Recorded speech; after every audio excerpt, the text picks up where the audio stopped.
All right, another spark and another build. You've entered the trade flow.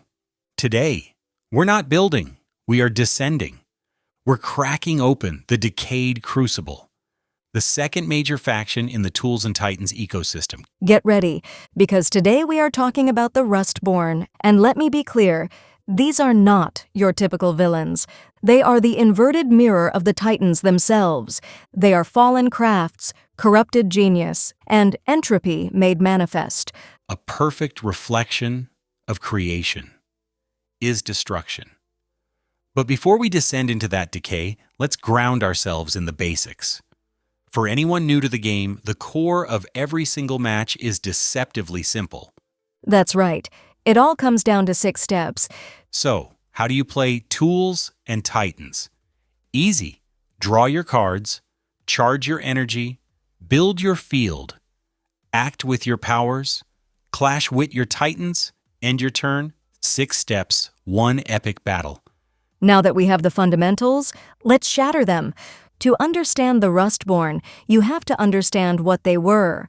They are entities who once upheld craftsmanship, invention, and the very essence of tradecraft. So these aren't just random monsters crawling out of the woodwork. Some of them were actually Tool Titans. Exactly. Others were born entirely from breakdown. Think of them as the ghosts of failed systems, abandoned industries, or tools that literally turned against their users.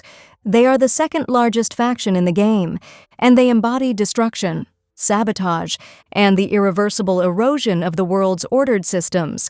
So, what do they represent, philosophically? When you play a Rustborn deck, what are you channeling?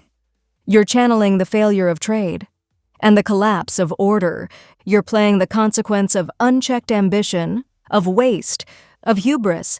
It's the literal rotting of tools, of structures, even of memory and trust. It's the ultimate oppositional force. Where the Tool Titans build, the Rustborn exist only to undo. Precisely. It's industrial horror made flesh. You have everything from melting fusion reactors turned into sentient monsters, to paranoia itself codified into an algorithm.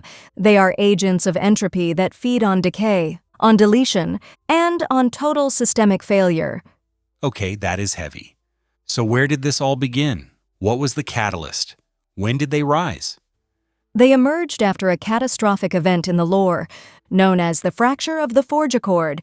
This was a moment where the greatest titans of the age either abandoned their sacred path, the Forge path, or were horrifically corrupted by their own innovations. The beginning of the Rust era. Yes, it was a time when failed trades birthed monstrosities, when systems of creation inverted into systems of decay. Let's talk about the first key event, the fall of Fuser.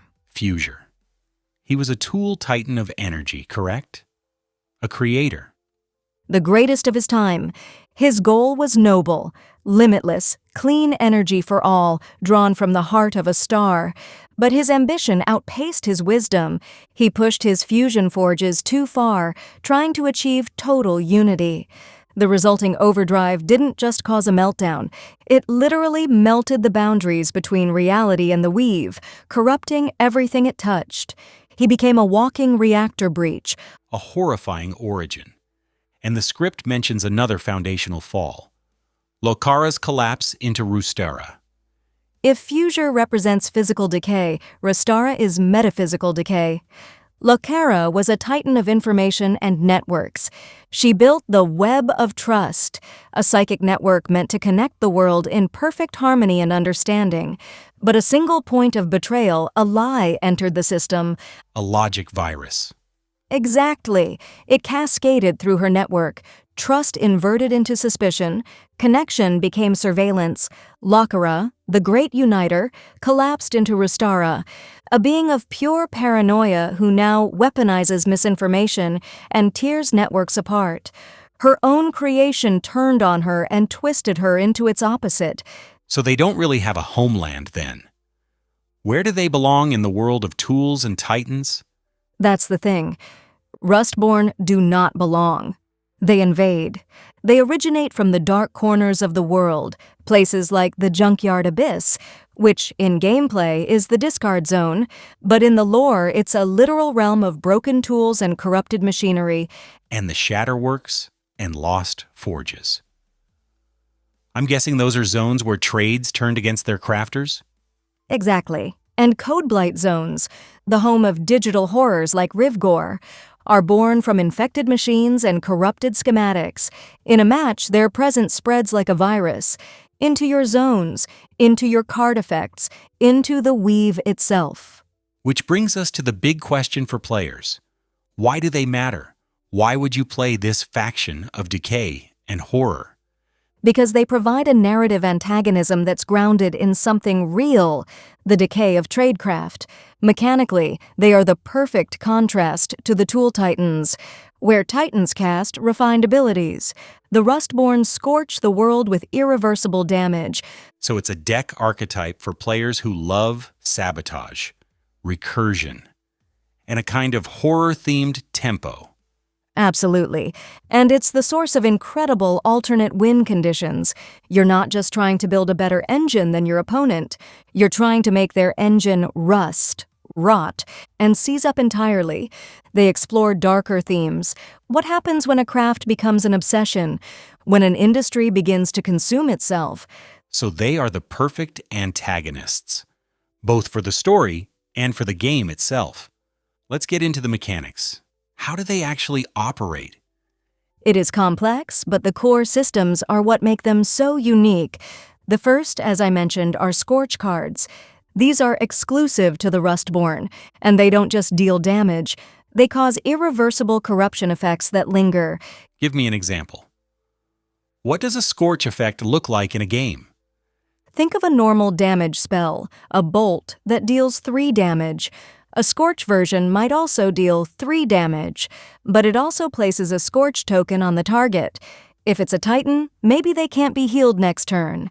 If it's a structure, its maximum health is permanently reduced by 1. It's damage with a lasting scar. And then you have Rust Debt. It sounds ominous. It is. It's a mechanic that gives you immense power now, for a heavy cost later. A Rustborn card might cost only 1 energy for a massive 5/5 body, but its Rust Debt text could read, at the beginning of your next turn, sacrifice a structure or this Titan deals 5 damage to you. It's a constant, high-stakes gamble. Wow, that's a lot to track. So even with all this decay and sabotage, the basic turn is still the same? It still has that core rhythm? Always. No matter how chaotic the board gets, the foundation remains. Every Titan turn, draw, charge, building act, clash, end, 6 steps. Infinite ways to forge your victory. That rhythm is the baseline. The Rustborn just find ways to corrupt every single step of it. They use those Scorch tokens to mark your cards or zones, causing them to degrade over time.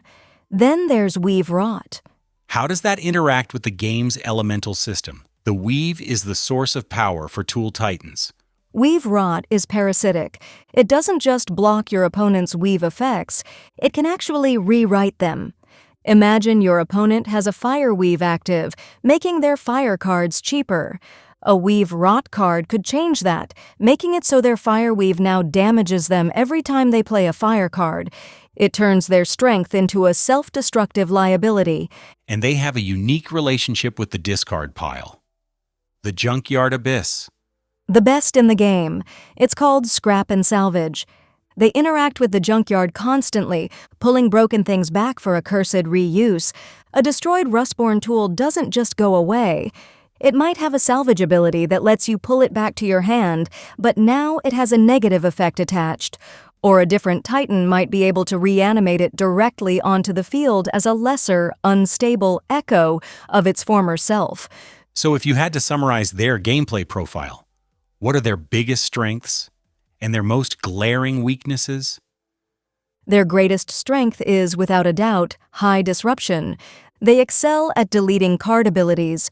warping the rules of the game, and absolutely wrecking an opponent's carefully laid combo setups. Their synergy with the Junkyard is second to none, and they can win through erosion, recursion loops, or just exhausting the opponent's will to continue. An infectious presence. Once they get a foothold on the board, they must be incredibly hard to remove. They are. But that power comes with massive weaknesses. Their power curves are notoriously unstable. You have to make risky plays or sacrifice future resources because of rust debt. If you mismanage that debt, it can single-handedly cripple your late game. And they're dependent on certain conditions, right? Very. Many of their most powerful cards require the Junkyard to be full, or for certain zones to already be scorched. They also have very low recovery. They are terrible at healing or restoring their own board state once they themselves are disrupted. And interestingly, they are fragile in a mirror match. Too much entropy on both sides of the table just leads to a mutual, sputtering collapse. Fascinating. Let's talk about the key players in this gallery of horrors. You mentioned the Rustborn Trinity. Let's add the third member, Shivvolt. Shivvolt is the corrupted form of Voltara, the Titan of electricity. Voltara's domain was the stable power grid, orderly flow, consistency, storage. Shivvolt is what happens when that grid overloads and breaks. She is not a generator, she is a drain, a storm of chaotic siphoning energy. Her mechanics involve stealing the opponent's charged energy and using chain scorch effects that leap from one target to the next, representing uncontrolled electricity. Stability twisted into pure parasitic chaos.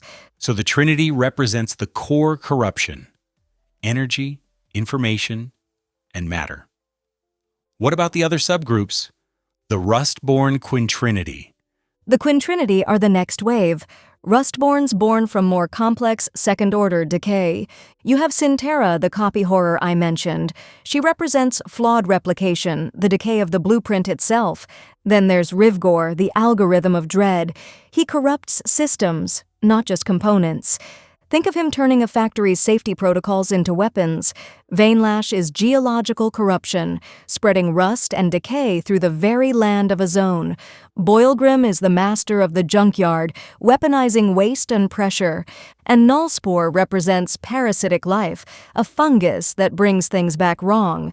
Let's do a rapid fire on some of those mechanics. Null Carve.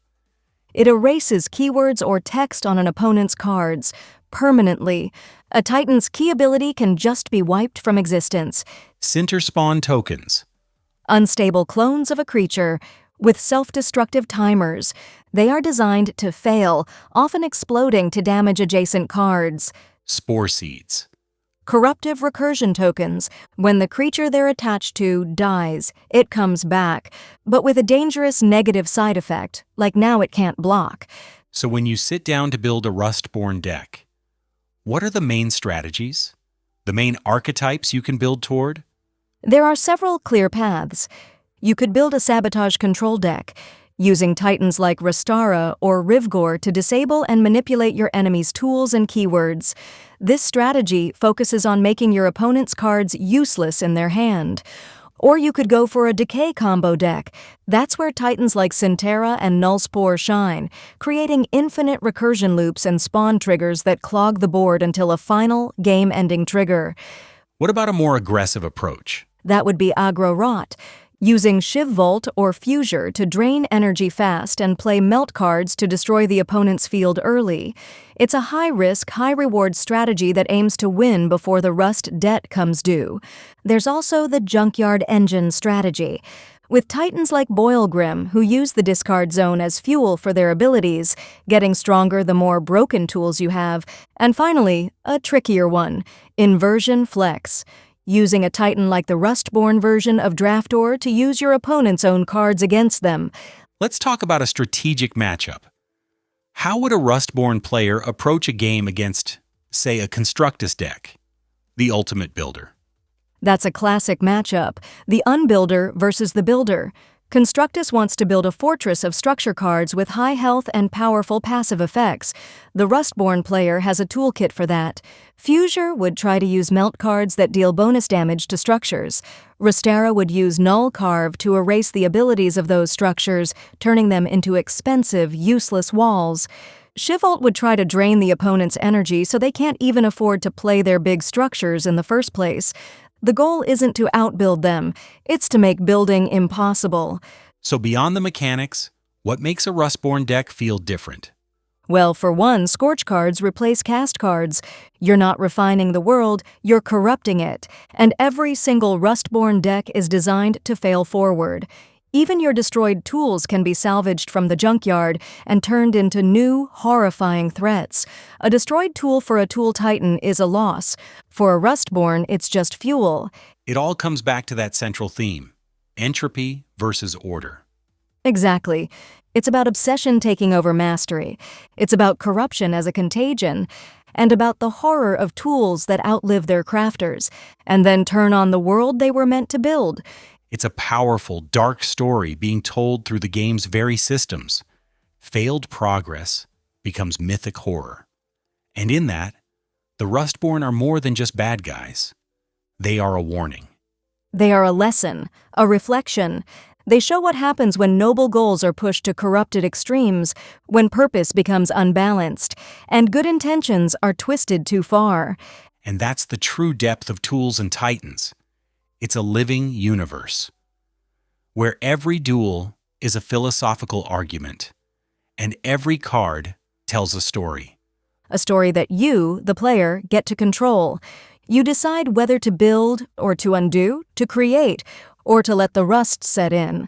In every match of Tools and Titans, your tradecraft unfolds in 6 simple moves: draw, charge, building, act, clash, end. Simplicity for the novice, Mastery for the Titan.